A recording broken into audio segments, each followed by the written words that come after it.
Nag-issue mga kababayan ng statement, opisyal na pahayag. May kaakibat na pananagutang pampolitika ang bawat kilos ng isang halal na opisyal. Ganito ang magiging paninindigan ng PDP laban. Ang sino mang opisyal na boboto pabor sa impeachment, ito sa mga kababayan. Yan 45 minutes ago, Senate President Tito Soto on rumors against him. I heard, as always, I serve at the pleasure of my peers. I uphold and follow the Constitution. I leave everything to God's plan. I trust. Ganon din si Sara Duterte.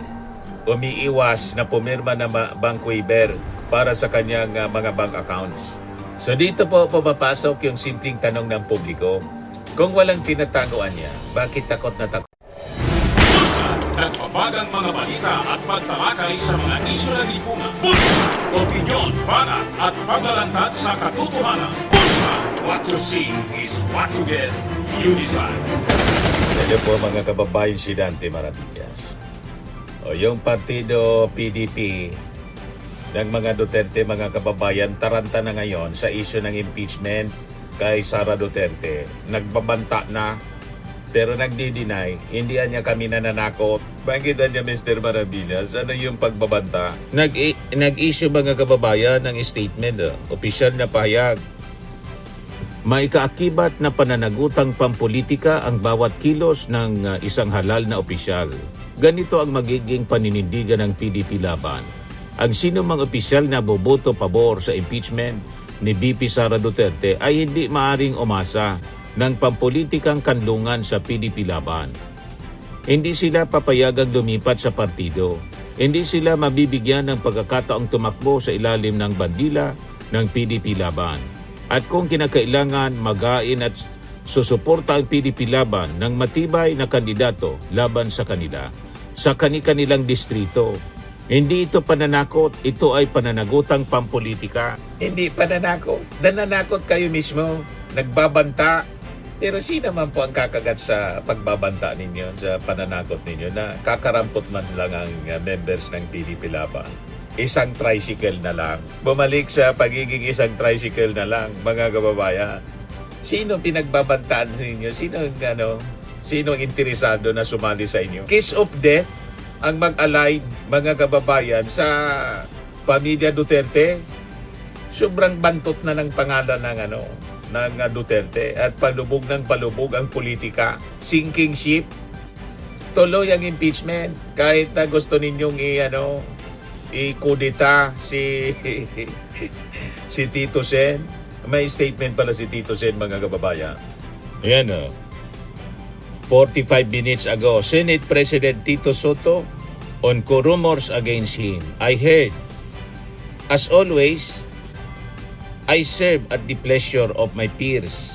I uphold and follow the Constitution. I leave everything to God's plan. I trust His heart. Namitaw na naman po yung rumors na gusto atang agawin ni Alan Peter Cayetano para siguro mailigtas si Sara Duterte. Hindi mag-convene for tweet, mga kababayan. Hindi makalitaw si Bato de la Rosa, mga kababayan. Kailangan yung presence ni Bato.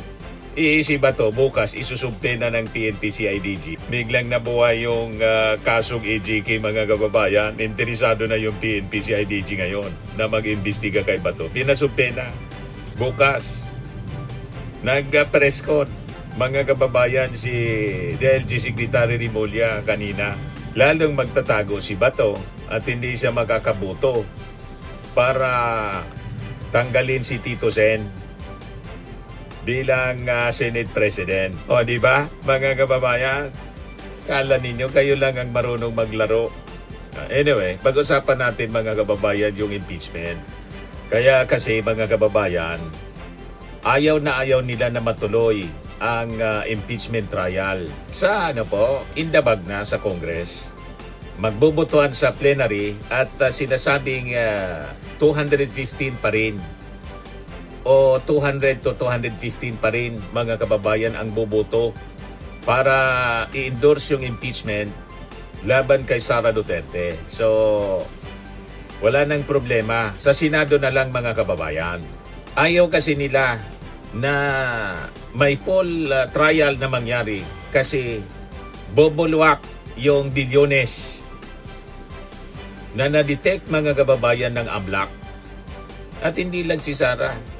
Dahil po sa ICC laban kay dating Pangulong Digong, yung kaso niya, yung alleged billions of pesos na tagong yaman ng mga Duterte ay malalantad na, mga kababayan. Nadi-display siya because of the ICC case at saka yung impeachment laban kay Sara Duterte.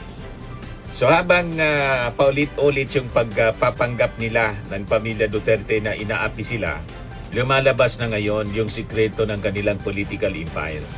Yung bilyong-bilyong yaman na hindi tugma sa salin. Hindi tugma sa salin, sa legal na kita o sa mga deklaradong assets nila. Kaya natataranta yung kanilang mga kalyado.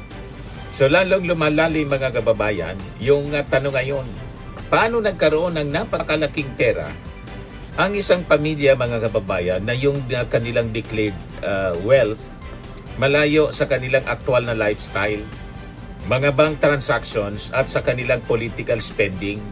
So dito lalabas yung issue sa BPI accounts, mga kababayan, ni Digong as hindi lang ni Digong, ng pamilya Duterte, as previously revealed ni dating Senador Antonio Trillanes, mga kababayan. So muling nabuhay yung discussion sa mga issue tungkol sa BPI accounts ni Digong sa BPI Julia Vargas branch. Ang mga accounts na to, mga kababayan, ay sabi naglalaman ng milyon-milyon if not billions of pesos na hindi diniklara ng maayos sa kanyang salin. So ito ngayon ang isa sa pinakamabigat na tanong, mga kababayan. Bakit may mga accounts na hindi lubos ang maipaliwanag sa publiko? Ang salin kasi, mga kababayan, hindi siya optional. Hindi siya suggestion. Isa po siyang constitutional obligation.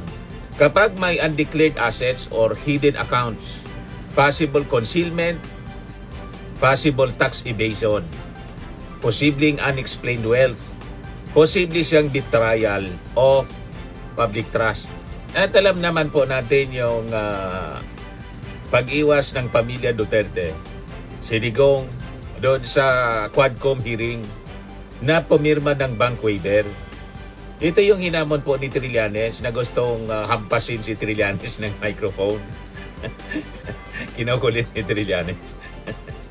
O sige niya, kahit sampalin mo ako, pero pumirma ka ng bank waiver. Napikon si Digong, gustong hampasin po.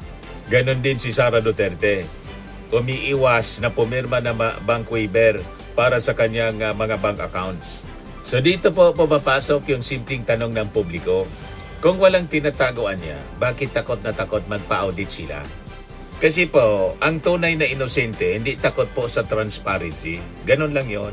Hindi takot sa financial scrutiny.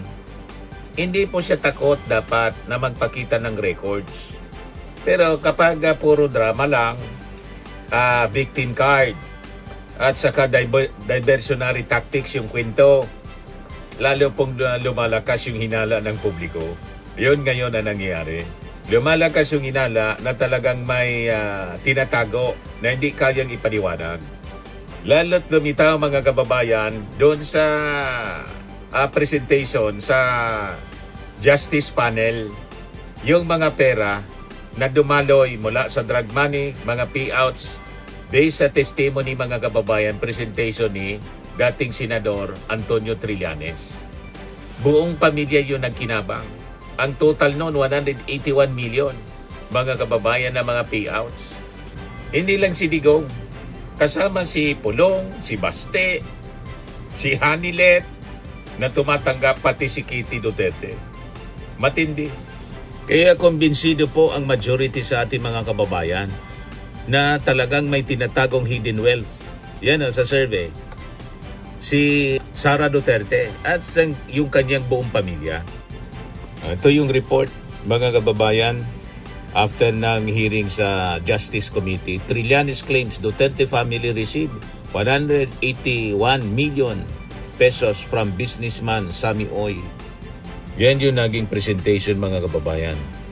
Sami oy payouts to Sara Duterte and family summarized for purposes of presentation dito sa Annex I.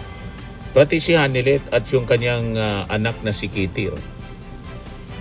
Si Baste, 51 million in 5 transactions. Si Pulong, 38 million in 4 transactions. Si Kitty, 53 million in 5 transactions from the businessman. Aside from this, Trillanes also claimed that Sara and her father had joint accounts with a total of 2 billion 407 million that passed through them, sabi po dito. So lahat ng ito mga kababayan, mabubulgar in full detail sa impeachment trial. Kaya they're moving heaven and hell para hindi matuloy po ang pag-convene ng Senado. Gusto nilang ikudita si Tito Sen at gustong ipalit mga kababayan yung kaalyadong si Alan Peter Cayetano. O ito pa, yung fake na SALN at lifestyle mismatch. Ito ang pinakamahirap na dipinsahan ng DDS propaganda machine mga kababayan. Idineklara kasi ni Sara Duterte ang net worth na 88.5 million. Si Digong naman 37.3 million pesos. Pero ayon sa AMLAC findings, may 6.77 billion na transaksyon na dumaloy umano sa mga accounts ni Sara Duterte mula 2006 hanggang 2025. Tapos may zero cash declaration pa. So isa ito sa nakaka-insultong bahagi ng issue. Sa kabila ng napakalaki na financial transactions, nagdeklara si Sara Duterte ng zero cash on hand sa kanyang SALN. So with that, lumalakas mga kababayan yung issue or usapin sa perjury, false declaration, and deliberate concealment ng yaman. Punta naman tayo sa ICC at saka yung indigent card na sinusulong ng mga DDS influencers na pobre si Digong. Walang pera, ubos na daw yung pera. So ito yung pinakamalaki mga kababayan na kahihiyan sa international community. Kasi sinubukan ni Digong na magpakilala bilang walang pera. Walang sapat na kakayang pinansyal mga kababayan sa ICC para makahingi po ng financial aid, legal aid mga kababayan. Ngunit hindi po ito pinaboran ng ICC registry. At bakit po? Kasi po mga kababayan, kahit international institution ay nakikitang hindi po tugma ang kanila pong mahirap narrative sa allegation ng hidden wealth. Siyempre, nakamonitor yung ICC dito sa atin. At yung presentation ni Trillanes, na-monitor nila yon, nalaman nila. At saka yung gawi po ni Sara Duterte na umiikot sa buong mundo, world tour, nakaya niya ng anak na mag-world tour pagkatapos hingi ng legal aid. Di ba? Bagsak, mga kababayan. Umiikot niya sa buong mundo at mas marami pang beses na nagta-travel siya kaysa sa sitting president.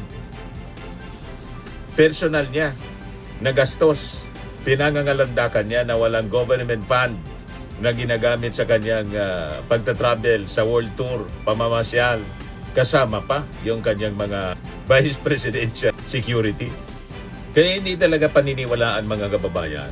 Unang-una ang tanong, saan galing yung pambayad niya sa mga abogado? Si Sara, ang daming abogado dito na naglilingkod sa kanya. Di ba?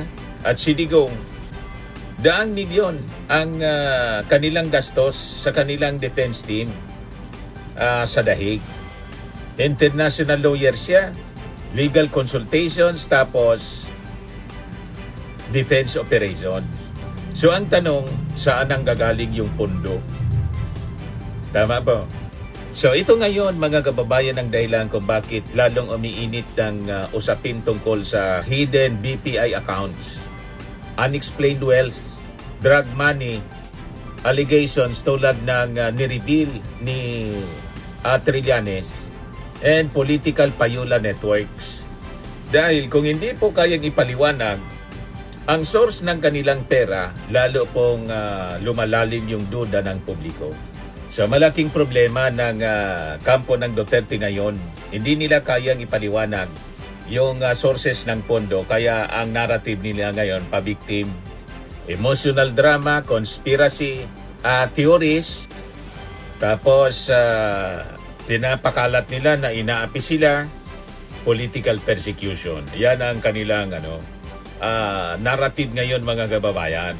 Pero hindi na po obra ang drama.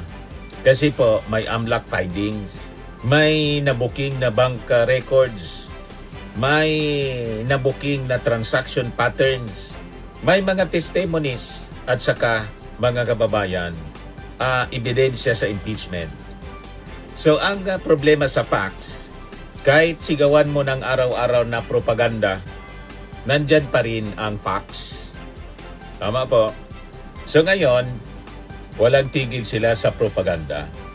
Dahil sa kanilang walang tigil na propaganda at diversionary tactics, lalong lumalakas po yung duda ng publiko. So unti-unti na, mga kababayan, lumilinaw ang kwento ngayon. Na habang yung publiko, yung ordinaryong mga Pilipino ay naghihirap, unti-unti naman pong lumilinaw yung bilyon-bilyon na lihim ng pamilya Duterte. At kapag ang lifestyle, bank records, SALN ang hindi nagtutugma, so hindi na po propaganda ang problema, kundi katotohanan na unti-unti na po na nabubunyag. Kaya sabi sa survey, majority sa mga Pilipino naniniwala sa hidden wealth. May hidden wealth talaga po si Sara Duterte. Hindi niya kasi maipaliwanag 81% ang nagsabi, mga kababayan, na credible yung mga allegations. Sabi dito, the high level of belief among neutral and administration supporters suggests that recent AMLAC disclosures have gained traction beyond the usual political blocks. Kasi po, hindi man sinasagot, umiiwas lang po ang kampo ni Sara Duterte. At yung kanyang mga abogado, sige lang ang pa-presscon. Iba yung topic sa presscon, mga kababayan. So kasalanan nila ito kasi hindi man nila ina-address, hindi man nila sinasagot yung mga tanong. Tama po. Sperming and lifting cream, pinapahid po sa mga pulses in affected area. Mainam po sa paninigas ng mga kaso-kasuan. Ito naman po, Automax Radiant Serum. Sa mukha naman yung application, anti-aging po siya. You will look 10 years younger than your age. Sa mga cancer patients naman po, baka lang gusto ninyo itong itry. Neng siya red mixed fruit drink. Hindi mo po siya gamot, food supplement siya. Kaya lang, gawa siya, mga kababayan, sa goji berry. Yung goji berry may anti-cancer properties. O ngayon, yung mga inquiries ninyo, dumiritso na lang kayo sa aming messenger sa Facebook para masagot namin agad. Ayos pa? Ayos na ayos niya, Mr. Maravilla. Sa mga nagana po ng malinis and spacious fitness gym, pumunta lang po kayo sa aming Colossal Fitness Gym. May Grab car rental din po kami. But anyway, ito po pala yung aming bagong product na binibenta online. I am worldwide amazing pure organic barley powdered drink mix from Australia. Negosyo to ng aking anak na architect entrepreneur Riz Maravillas. Ayan po. Kontakin na lang po ninyo siya, Riz Maravillas on Facebook. Ang mga health benefits niya, boost immunity, improves digestion, enhance energy levels, packed with antioxidants, prevent cancer. Ito naman po yung bago naming product na binibenta online.